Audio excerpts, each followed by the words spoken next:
Assalamualaikum warahmatullahi wabarakatuh. Nama saya Alicia Intan Nursafa dari kelas 11 MIPA 2. Ingin menjelaskan tentang Ahmad Subarjo dalam Proklamasi Kemerdekaan Indonesia. Biografi Ahmad Subarjo. Beliau merupakan diplomat dan pejuang kemerdekaan Indonesia. Ahmad Subarjo juga merupakan Menteri Luar Negeri pertama Indonesia ketika baru saja merdeka dari kolonial Belanda. Ahmad Subarjo mempunyai nama lengkap, yaitu Raden Ahmad Subarjo Djojo Disorjo. Beliau lahir pada tanggal 18 Maret 1896 di Teluk Jambe, Karawang, Jawa Barat. Saat lahir, ayah beliau memberinya nama Teku Abdul Manaf. Namun, ibu beliau memberi nama Ahmad Subarjo atas saran dari kakek neneknya. Adapun nama Djojo Disorjo dipakai oleh Ahmad Subarjojo ketika beliau ditahan di penjara di Ponorogo. Ayah beliau bernama Teku Muhammad Yusuf, berasal dari Aceh.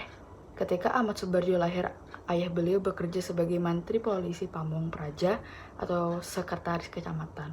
Ibu Ahmad Subarjo bernama Wardinah. Ayah beliau masih memiliki keturunan bangsawan dari Aceh, sementara ibunya berdarah Jawa Bugis. Ibu beliau adalah anak dari camat di Cirebon. Selanjutnya ada pendidikan. Karena ayah Ahmad Subarjo yang berstatus sebagai pejabat pemerintah kolonial kala itu, maka ia mempunyai hak untuk menyekolahkan anaknya ke sekolah Belanda.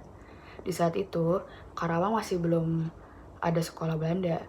Orang tua Ahmad Subarjo kemudian mengirim anak-anaknya ke Batavia untuk bersekolah. Ahmad Subarjo memulai pendidikannya di Europe Physiology School atau disebut ILS di Kuitang, namun pindah ke ILSB di Pasar Baru.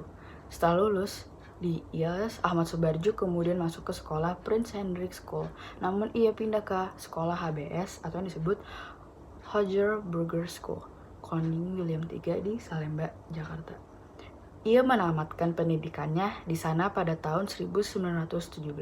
Setelah lulus, Ahmad Subarjo langsung bergabung dengan organisasi kepemudaan Trikoro Darmo yang merupakan sayap organisasi Budi Utomo.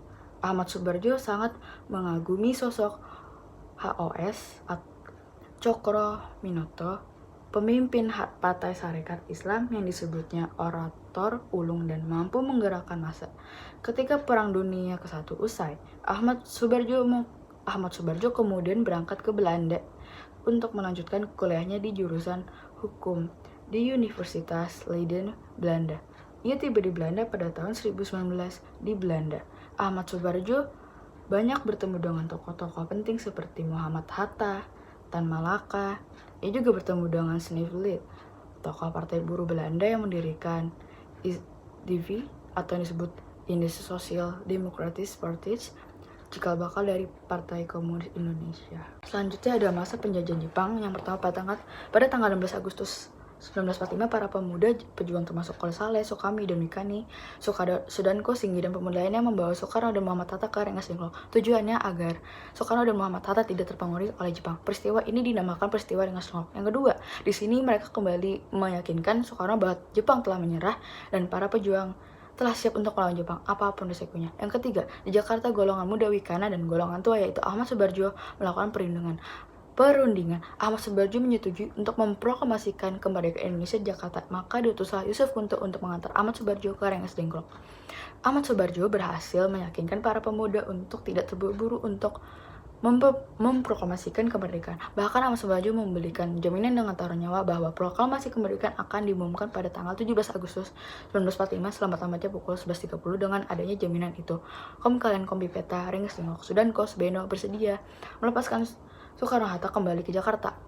Konsep naskah proklamasi disusun oleh Bung Karno, Bung Hatta, dan Ahmad Subarjo di Rumah Laksamana Muda Maida. Setelah selesai dan berargumentasi dengan para pemuda, dini hari 17 Agustus 1945, Bung Karno pun segera memerintahkan Sayuti Melik untuk mengetik naskah proklamasi. Yang keempat, pada tanggal 18 Agustus 1945, Subarjo dilantik sebagai Menteri Luar Negeri pada Kabinet Presidensial Kabinet Indonesia yang pertama dan kembali menjabat menjadi Menteri Luar Negeri pada tahun 1945 sampai 1952. Selain itu, ia juga menjadi Duta Besar Republik Indonesia di Switzerland antara tahun 1957 sampai 1961. Yang kelima, dalam bidang pendidikan, Soebardjo merupakan profesor dalam bidang sejarah, perlembagaan, dan diplomasi Republik Indonesia di Fakultas Kesastraan Universitas Indonesia.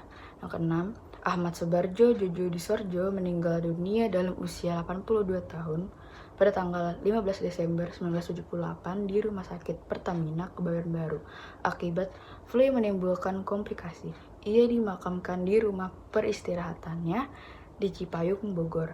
Pemerintah mengangkat almarhum sebagai pahlawan nasional pada tahun 2009.